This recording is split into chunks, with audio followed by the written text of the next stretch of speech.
Three aircraft worth $400 million were erased from existence in under 90 seconds. Not damaged, not grounded, erased. And the Israeli government's response was complete. Total silence.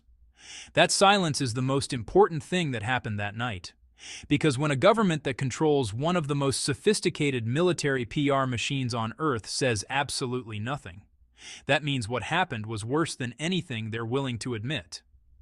On the night of April 1st, Iran launched a strike package that didn't just hit Israel. It demonstrated something that Western intelligence had been insisting was impossible: that Iran can hit any target it chooses, anywhere inside Israel, with precision that rivals the most advanced militaries in the world. And the three targets it chose weren't random military bases. They were an international airport, a nuclear facility, and a chemical plant that Israel has never publicly admitted exists.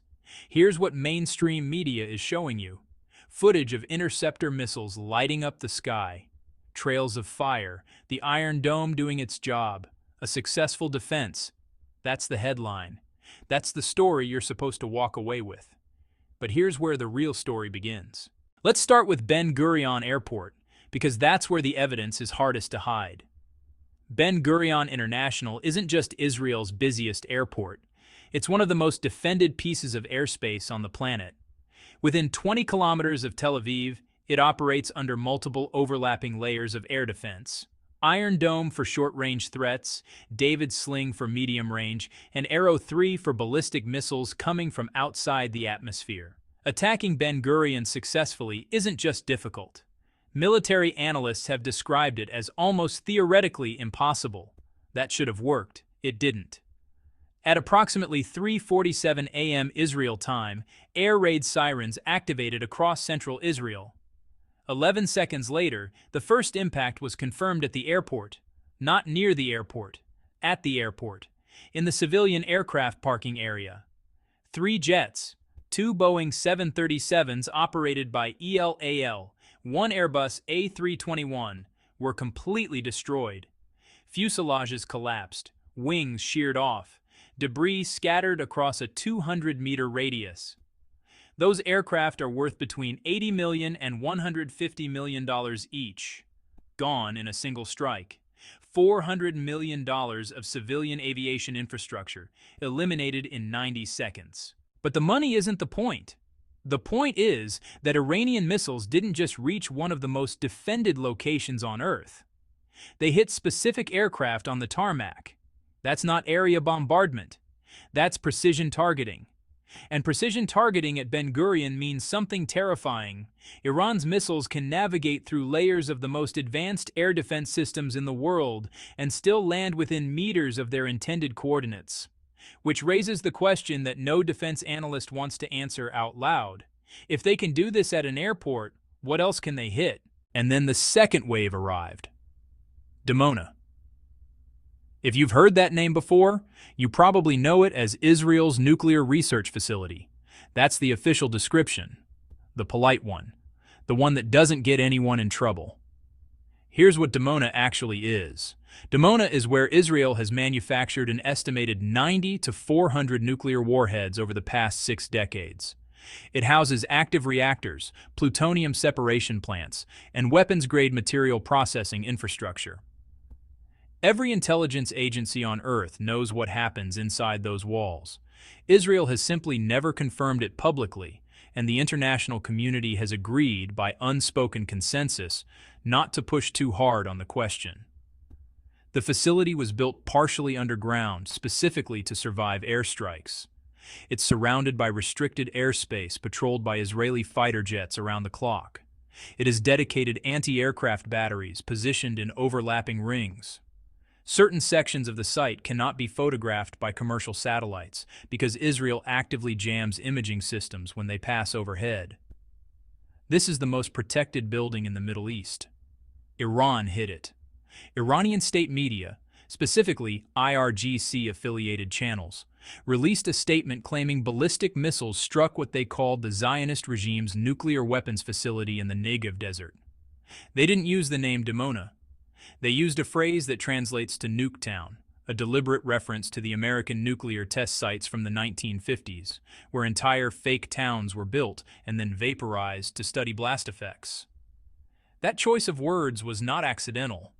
Israeli authorities issued no confirmation, no denial, no damage assessment, nothing. But here's what we do know. Satellite-based radiation monitoring services that independently track gamma radiation levels across the region reported a brief spike approximately 14 minutes after the reported impact time. The spike lasted less than 3 minutes before returning to baseline.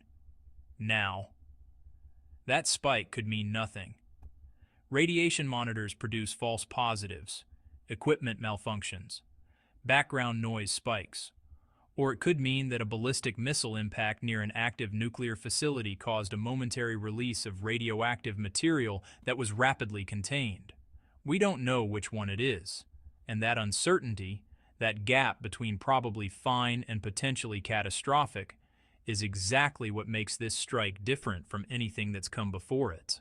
Let me explain why hitting Dimona is categorically different from hitting any other target in this war. If a military base gets struck, you rebuild it. If a runway gets cratered, you repair it. If a radar installation gets destroyed, you replace it. Conventional military damage is recoverable. That's how wars have worked for centuries. But a nuclear facility isn't a building. It's a complex that houses reactors, spent fuel storage, and weapons-grade materials in various states of processing. A direct hit on certain sections doesn't just destroy the facility. It potentially releases plutonium dust into the atmosphere. Plutonium is one of the most toxic substances in existence. A single gram of inhaled plutonium can cause lung cancer. A kilogram dispersed over a city could contaminate the entire urban area for decades. And we're not talking about a nuclear explosion here. We're talking about a dirty bomb scenario where conventional explosives rupture containment and wind patterns carry radioactive particles across populated areas. The Negev desert isn't empty. Be'er Sheva sits nearby. The wind doesn't stop at city limits. And here's where the story gets genuinely strange.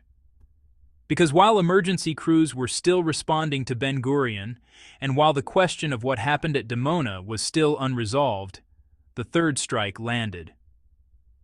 Approximately 35 kilometers west of Dimona, a city called Be'er Sheva, a facility that Israeli media has not reported on at all. The facility in question is officially registered as a producer of agricultural chemicals and industrial solvents. Unofficially, it's a different story.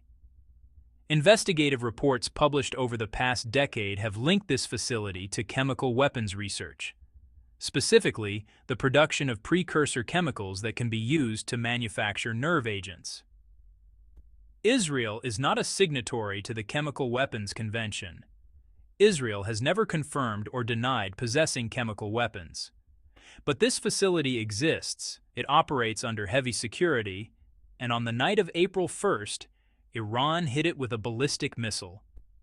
Think about what that means if the unofficial reports are accurate.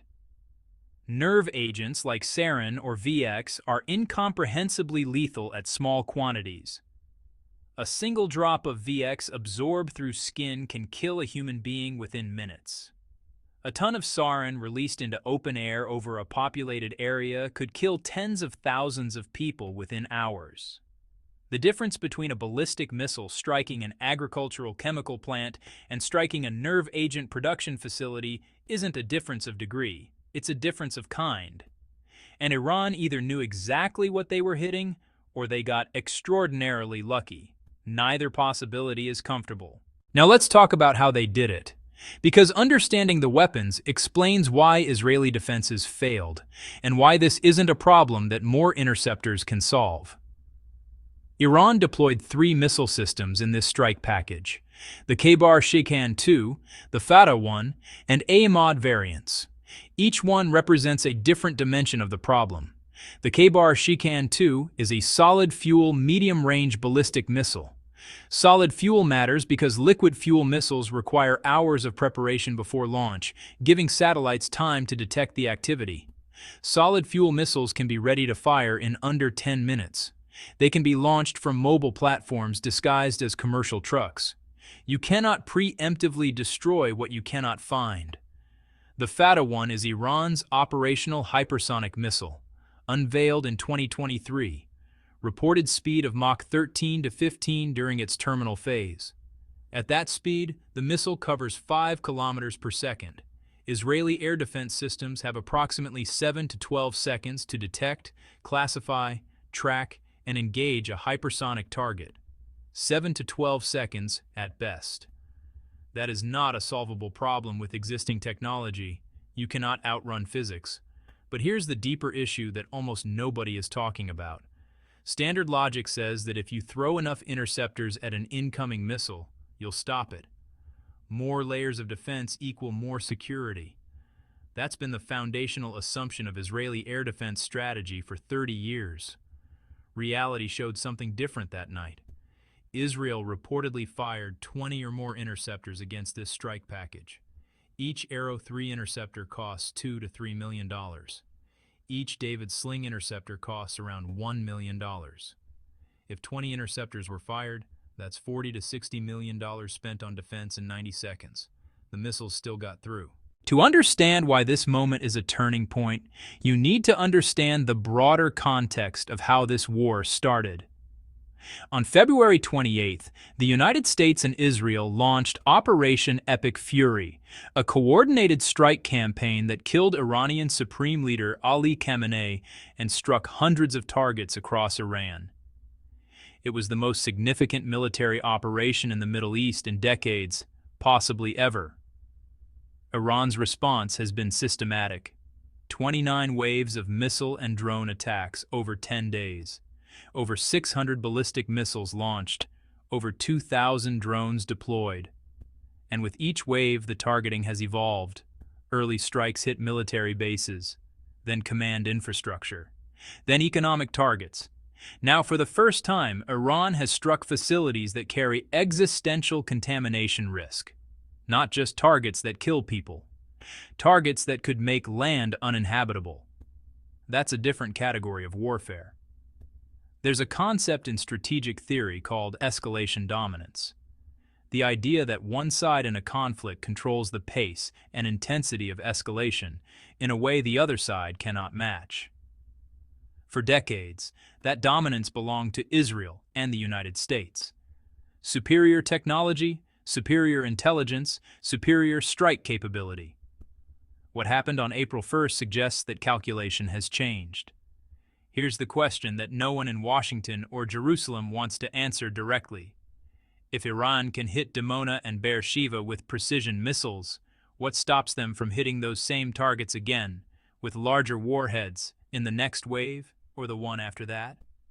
What stops them from deliberately targeting the reactor cores or the chemical storage tanks in a way specifically designed to maximize contamination, rather than just demonstrate capability? The uncomfortable answer is nothing. Nothing stops them except the decision not to do it. And that decision is being made by a government that just watched its supreme leader get assassinated, its cities bombed, its infrastructure systematically dismantled.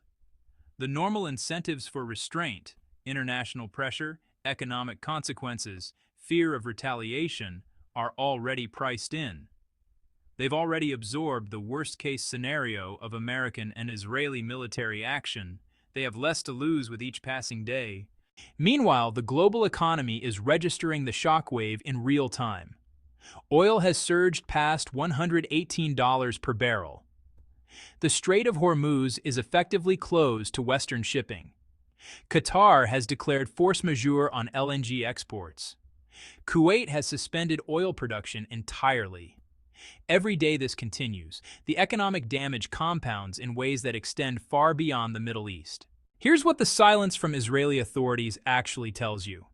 When a strike causes minimal damage, governments say so immediately. They release footage. They hold press conferences.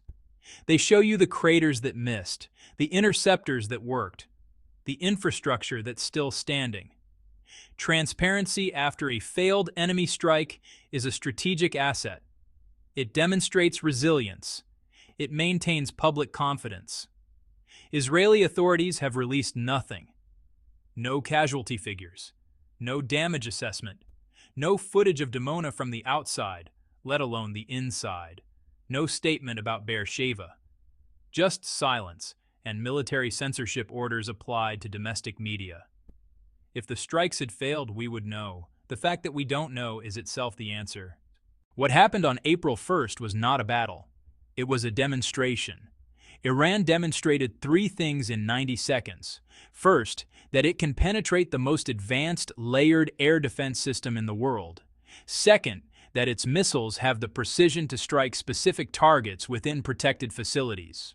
Third, that it knows where Israel's most sensitive and most secret programs are located. Those 3 things together change the strategic equation of this entire conflict. Because this isn't about who has more missiles or more interceptors. It's about what happens when a war crosses from the domain of destruction into the domain of contamination. Destroyed buildings can be rebuilt. Contaminated land cannot be uncontaminated. Not in years, sometimes not in generations. 3 aircraft gone, a nuclear facility struck, a chemical plant hit, a radiation spike that lasted 3 minutes and then disappeared, and a government so shaken by what happened that it chose silence over spin. The war that started on February 28th is not the same war that exists today. And the question that should keep everyone awake at night isn't whether Iran has the capability to turn Israeli cities uninhabitable. It's whether anyone is going to find a way to stop this before they decide to use it.